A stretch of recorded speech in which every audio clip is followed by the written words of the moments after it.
Bill Henshaw here again, your friendly local constitutional counselor from California. And this is the updated view on our right to counsel. This is the way out. This is part two. I just did part one of the video. You'll be seeing that too. But this is what wins. The only right they think we have. And we're going to use it against them, because that's the way that is. That's all we have.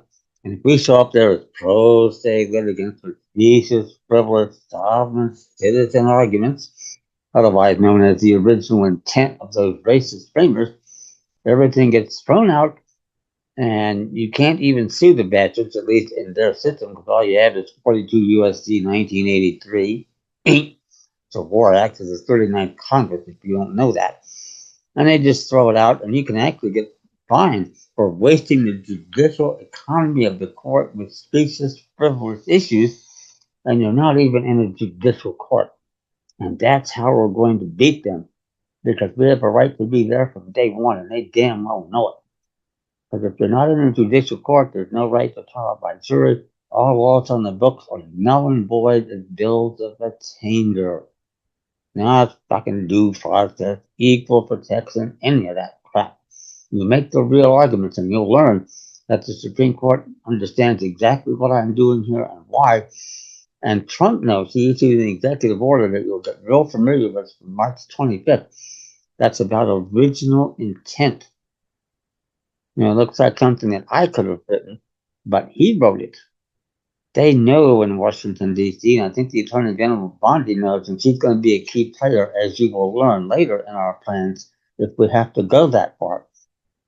But that's what's really so exciting, that now we have the real chance, set the record, by getting in a document to the court that we need a continuance for 30 to 60 days to consult counsel, and you're going to get another document that indicates we want to consult counsel, to ask some real questions about jurisdiction and venue, and you'll have my modestly priced constitutional defense document package with you.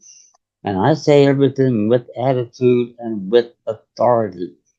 And you want to tell your counsel, State Bar Association attorney, prove me wrong.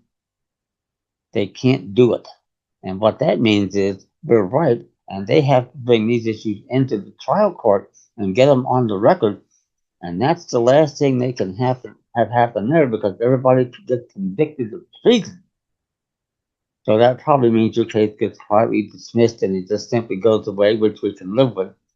But we're still going to have claims against them because they knew or should have known that court, quote unquote court, never had jurisdiction. It's an executive branch administrative tribunal, not a judicial court.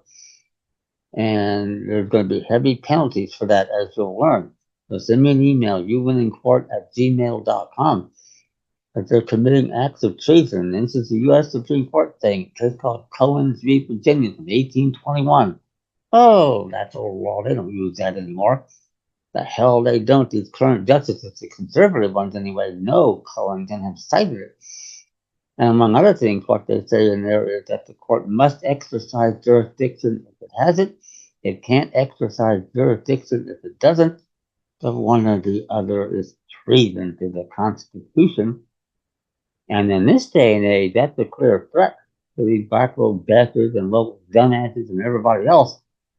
That, you get convicted is going to be a heavy financial penalty, and you might just get an all-expensive paid vacation to Alligator Alcatraz. And we'll see how you fucking like it. Time is long past where we need to start doing this, and this is great for you, your family, and your posterity, so they don't have to go through this crap. So send me an email, youwinnincourt@gmail.com, and learn more about this. And it's my job to get the full picture across once you start to understand. And I didn't get it right away either, by the way. It took a little while, but one day I sat down and said, this can't be right. But all of it is. But with this take on the citizens of counsel, that's the only right they think you have. And it doesn't exist. But we can make it happen. That's the best news anyone's had here in so long. And they've been running like this for the last 80 or 90 years, maybe longer. In an earlier era, that didn't happen, by the way. Back in the day in the 19th century, You could go right from the trial court of a state court, which was a sovereign independent state at that time, directly to the U.S. Supreme Court on a common law writ of error. I would love to see that get back. And at the same time, they create an AI Supreme Court, quote unquote, for all the goddamn corporate entities who don't have any right to a judicial court. And yet they've been clogging even the U.S. Supreme Court for the last 130 years, going back to the 1890s.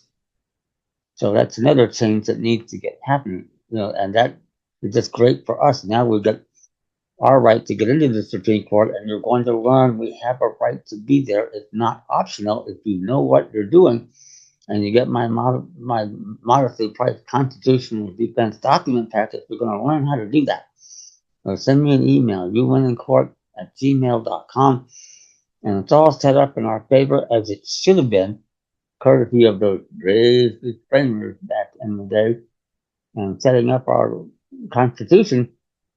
And there's another one, by the way. Today they think all of us are incompetent. Think about this.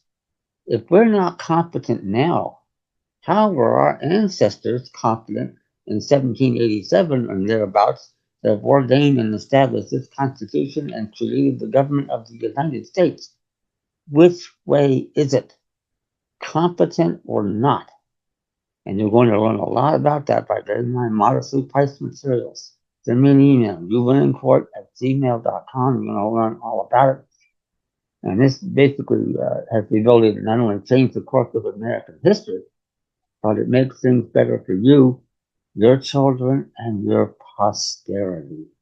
A priceless gift, and hopefully will lead to them making changes in the mandatory public education system, so they have classes like what I'm talking about here. And by the way, if you know anybody interested in you making some investment capital here, I'm going to be doing a series of videos for those who homeschool their children on the real history of the Constitution and laws of the United States. And I have an a cappella ex parte expert witness command of 230 years of the subject matter. And when you hear it, you know I'm right. There's no question about it. That's what needs to get out there. And that education is a big deal because now the people that are educated may find themselves on juries. And if they do, they will know that they have the power to rule on the facts and the law, and they'll tell other jurors about that. And we can come real close to getting our trial by jury back. It goes back to the Magna Carta in 1215, 800 years ago, that it disappeared like a fart in the wind here in the United States of America. The trust known as the United States. But we want that back. We need it back. It's essential.